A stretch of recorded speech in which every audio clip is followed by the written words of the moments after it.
योगिनी एकादशी। युधिष्ठिर ने पूछा, वासुदेव, आषाढ़ मास के कृष्ण पक्ष में जो एकादशी होती है उसका क्या नाम है? कृपया उसका वर्णन कीजिए। भगवान श्री कृष्ण बोले, नृपश्रेष्ठ, आषाढ़ अर्थात गुजरात महाराष्ट्र के अनुसार ज्येष्ठ मास के कृष्ण पक्ष की एकादशी का नाम योगिनी है। यह बड़े बड़े पातकों का नाश करने वाली है। संसार सागर में डूबे हुए प्राणियों के लिए यह सनातन नौका के समान है।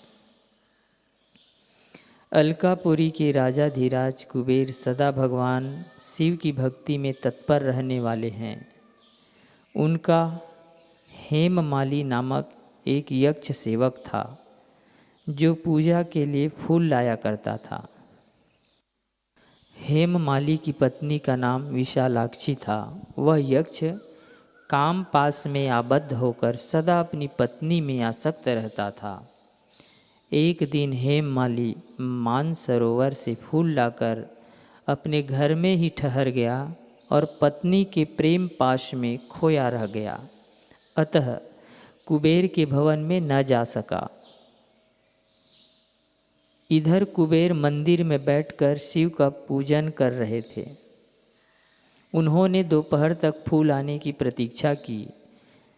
जब पूजा का समय व्यतीत हो गया तो यक्षराज ने कुपित होकर सेवकों से कहा, यक्षों, दुरात्मा हेममाली क्यों नहीं आ रहा है?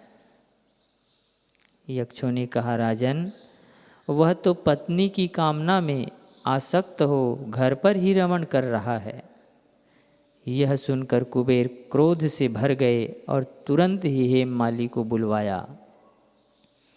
वह आकर कुबेर के सामने खड़ा हो गया। उसे देखकर कुबेर बोले, ओ पापी, अरे दुष्ट, ओ दुराचारी, तूने भगवान की अवहेलना की है। अतः कोढ़ से युक्त और अपनी उस प्रियतमा से विमुक्त हो इस स्थान से भ्रष्ट होकर अन्यत्र चला जा। कुबेर के ऐसा कहने पर वह उस स्थान से नीचे गिर गया।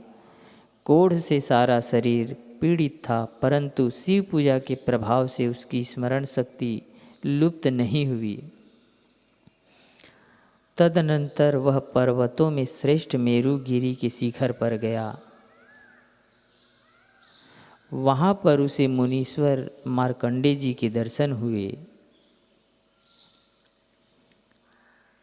पाप कर्मा यक्ष ने मुनि के चरणों में प्रणाम किया। मुनिवर मार्कंडे ने उसे भय से कांपते देख कहा,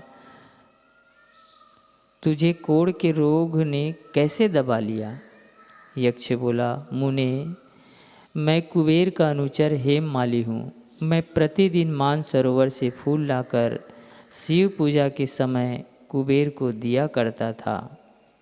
एक दिन पत्नी सहवास के सुख में फंस जाने के कारण मुझे समय का ज्ञान ही नहीं रहा। अतः राजा धीराज कुबेर ने कुपित होकर मुझे शाप दे दिया, जिससे मैं कोढ़ से आक्रांत होकर अपनी प्रियतमा से बिछुड़ गया।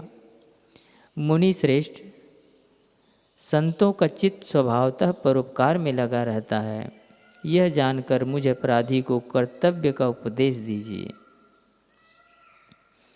मार्कंडे जी ने कहा, तुमने यहाँ सच्ची बात कही है, इसलिए मैं तुम्हें कल्याणप्रद व्रत का उपदेश करता हूँ। तुम आषाढ़ मास के कृष्ण पक्ष की योगिनी एकादशी का व्रत करो। इस व्रत के पुण्य से तुम्हारा कोढ़ निश्चय ही दूर हो जाएगा। भगवान श्री कृष्ण कहते हैं, राजन, मार्कंडे जी के उपदेश से उसने योगिनी एकादशी का व्रत किया, जिससे उसका कोढ़ दूर हो गया। उस उत्तम व्रत का अनुष्ठान करने पर वह पूर्ण सुखी हो गया। नृपश्रेष्ठ, यह योगिनी का व्रत ऐसा पुण्यदायी है कि 88,000 ब्राह्मणों को भोजन कराने से जो फल मिलता है, वही फल योगिनी एकादशी का व्रत करने वाले मनुष्य को मिलता है। योगिनी महान पापों को शांत करने वाली और महान पुण्य फल देने वाली है।